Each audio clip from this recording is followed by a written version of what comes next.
मेरे को तभी डाउट था कि एफआईआर को दबाने की कोशिश की जाएगी, और वही हुआ। अभी मैंने एक आर्टिकल पढ़ा जिसमें एल्विश के ऊपर एक भी वो सेक्शन नहीं लगा जो मैंने एफआईआर में लिखवाई थी। है गाइस, कैसे हैं आप सब। तो गाइस आज हम फिर से बात करने वाले हैं एलविश यादव वर्सेस मैक्सटन के बारे में। तो मेरे पिछले वीडियो में आप सभी को बताया था एलविश यादव और मैक्सटन के बीच ऑनलाइन फाइट चल रहा है। तो इस वीडियो को देखने के बाद इंडिया का ढेर सारे यूट्यूबर ने भी इसके ऊपर रिएक्ट किया है। तो बॉन्ग गाय ने लिखा है, this guy Elvish Yadav card in front of Salman Khan could not anything, did not have the guts, now he is betting people with his gang, feeling proud of myself that I criticise this code from the very beginning. और आमिर मस्जिद ने लिखा, video देखा, feeling so bad, अकेले को 8 लोग मार रहा है, सप्रियों की कमी नहीं यहाँ। और साथ ही मनोज दे ने भी इंस्टाग्राम पर एलविश यादव को अनफॉलो कर दिया और लिखा, सुबह शुरुआत कुछ अच्छा काम करते हैं। और साथ ही मैक्सटन का एक वीडियो इंस्टाग्राम स्टोरी पर शेयर किया और साथ लिखा, स्टे स्ट्रॉन्ग मैक्सटन भाई, फुल सपोर्ट। और ध्रुव राठी ने लिखा, shocking, more power to you, hope the police take action.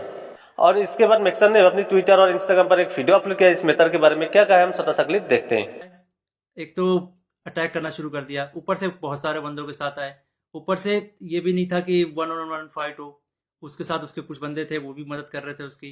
इस तरीके से मदद कर रहे थे कि मैं कुछ कर ही नहीं पा रहा था, क्योंकि मेरे को 2-3 लोगों ने पकड़ लिया था अगल बगल से। अब जब लड़ाई हुई, लड़ाई के बीच में ही एल्विश ने मेरे को लगभग ये अपने घुटनों से नाक पे मारा, कई बार हाथों से मेरे सिर्फ मुंह पे मारा। और जब मारा उसके बाद उसने बगल से एक फ़ोन भी उठाया जो दूसरे एंगल पे रिकॉर्डेड है, और फ़ोन से मेरे स्पाइन पे मारा। और आप सभी को पता है, अगर स्पाइन पे गलती से भी स्पाइन टूटता है तो आप ज़िंदगी भर के लिए लावारिस हो सकते हो, अपाहिज हो सकते हो। तो उसके बावजूद उसने मारा मारा, और उसके बाद उसने क्या किया, जान से मारने की धमकी भी दे दी। अब जान से मारने की धमकी एक दो बार नहीं दी, मल्टीपल टाइम्स दी। कम से कम जितना मुझे पता है 3 बार तो दी ही थी उसने धमकी जान से मारने की। और ऑफ कैमरा भी उसने कई बार जान से मारने की धमकी दी। अब ये सब होने के बाद जब लड़ाई वड़ाई खत्म हो गई, तो उसके बाद वो वापस जा रहे थे, तो वो जो बंदे लाया था उनमें से कुछ बंदे मेरे को, मतलब होता है ना एक प्यार से धमकाने वाला सीन, कि भाई सॉरी बोल दे, क्यों ले रहा है पंगे, ये वो। भाई मैं तो अपने चीज़ों पे अटल था। मैंने बोला मैं सॉरी तो नहीं बोलूँगा, क्योंकि मैंने गलती तो की नहीं है। उसके बाद एल्विश ने भी थोड़ा ट्राई किया था सॉरी बुलवाने के लिए, लेकिन मैंने उसको भी सॉरी नहीं बोला। और ये सब जब हुआ, तो शुरू में मेरे को लगा मेरे को सिर्फ यहाँ चोट आई है, क्योंकि मेरे को कहीं पे भी दर्द फील नहीं हो रहा था। तो मेरे को शुरू शुरू में सिर्फ यहाँ चोट आई। उसके बाद 1-1.5 घंटे बाद मेरे को यहाँ पे दर्द होना शुरू हुआ, और फिर 2 से 3 घंटे बाद मेरे पूरे स्पाइन में दर्द होना शुरू हुआ। और इस तरीके से हुआ कि मैं सो ही नहीं पाया। सुबह 4 बजे मैंने सोने का ट्राई किया था, मैं दोस्त के घर साकेत गया हुआ था, मैंने सोने का ट्राई किया, अनफॉर्चुनेटली मैं दर्द से सो ही नहीं पाया। उसके बाद हम जब दर्द हो रहा था तो हम गए वहाँ पे मैक्स हॉस्पिटल साकेत के, मेडिकल निकलवाने। तो उन्होंने मना कर दिया, विदाउट एफआईआर नहीं होगा। तो मेरा यही था, मेरा दिमाग शॉक में था, एफआईआर हमने की नहीं थी। फिर हमने डिसाइड किया कि दोपहर के 12 बजे के आसपास हम एफआईआर करेंगे लॉन्च, और उसके बाद मेडिकल करवा लेंगे पुलिस की मदद से ही।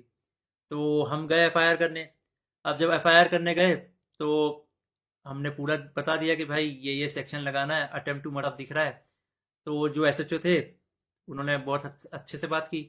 उसके बाद एसएचओ अपने इंस्पेक्टर के फ़ोन में कॉल करते हैं, बोलते हैं कि पूरा इसको ना पब्लिक मत करना, गुप्त तरीके से रखना, हम लोग गुप्त तरीके से लड़ेंगे। मेरे को तभी डाउट था कि एफआईआर को दबाने की कोशिश की जाएगी, और वही हुआ। अभी मैंने एक आर्टिकल पढ़ा जिसमें एल्विश के ऊपर एक भी वो सेक्शन नहीं लगा जो मैंने एफआईआर में लिखवाई थी। अटेम्प्ट टू मर्डर एक भी सेक्शन नहीं है उसमें। तो कुल मिला के मैं क्या समझूं, अगर आपके पास पैसा हो तो आप एफआईआर भी बदल सकते हो। मतलब हरियाणा में इस तरीके से गुंडागर्दी चल रही है कि एक बंदा आता है, मारता है, और उसके खिलाफ कोई एक्शन नहीं होता, उसको पुलिस पकड़ के लेके नहीं जाती। यहाँ पे इस बात को 24 घंटे हो चुके हैं, और वो बंदा अभी हंस रहा होगा कि उसको कोई पकड़ के नहीं ले गया, उसको फर्क ही नहीं पड़ा होगा। मैं हरियाणा के सीएम खट्टर जी से रिक्वेस्ट करना चाहूंगा कि इस गुंडे एलविश यादव को अरेस्ट करवाओ। इसका बैकग्राउंड बहुत खराब है, जिस तरीके से ये यूथ को इंस्पायर कर रहा है, वायलेंस को प्रमोट कर रहा है, उससे साफ साफ पता लग रहा है यूथ बहुत गलत वे में मोटिवेट हो रही है इससे, और ये चीज़ बहुत ही खराब है। तो खट्टर जी, मैं इंडिया के कानून पे बहुत भरोसा करता हूँ, लेकिन अगर यहाँ पे नाइंसाफ़ी हुई तो एक तरीके से बहुत सारे लोगों को ये तो समझ में आ जाएगा कि इंडिया का कानून सिर्फ गरीबों के लिए बना है, अमीरों के लिए नहीं बना है। तो मैं नहीं चाहता कि ये कानून भी, ये एफआईआर भी दब जाए। और साफ साफ पता लग रहा है दबाने की कोशिश की जा रही है इस एफआईआर को। अगर ये एफआईआर दबता है तो ये इंडिया के कानून की हार है। मैं आप लोगों से रिक्वेस्ट करूंगा, गुरुग्राम पुलिस को और खट्टर जी को इस ट्वीट में टैग करो, और उन पे उनको रिक्वेस्ट करो कि एल्विश यादव को जितनी जल्दी हो सके, इस गुंडे को जितनी जल्दी हो सके अरेस्ट करा जाए। क्योंकि अगर कोई भी ऐसे मार के निकल जाएगा और फिर अपने स्टोरी में डालेगा कि भाई वर्क डन, तो खुल्लम खुल्ला यही है कि वो वायलेंस को प्रमोट कर रहा है और उसको पता है कि उसका कोई कुछ नहीं बिगाड़ सकता। तो एक तरीके से ये इंडिया के कानून की हार है। तो अभी जो मैं एफआईआर लिखवा के आया था, मुझे उसकी कॉपी भी नहीं मिली और मुझे लगता है मिलेगी भी नहीं। बोला तो वैसे सुबह मिल जाएगी, लेकिन आई डोंट थिंक सो, क्योंकि आर्टिकल में साफ साफ दिख रहा है कि एफआईआर के जो सेक्शन है वो बहुत अलग किए गए हैं। तो इंडिया के कानून का मजाक ना बने, तो आप लोगों से एक आखिरी बार रिक्वेस्ट है, सीएम खट्टर जी को गुरुग्राम पुलिस के ऊपर टैक्स अटैक किया जाए, ताकि ये मामले को वो लोग सीरियसली ले।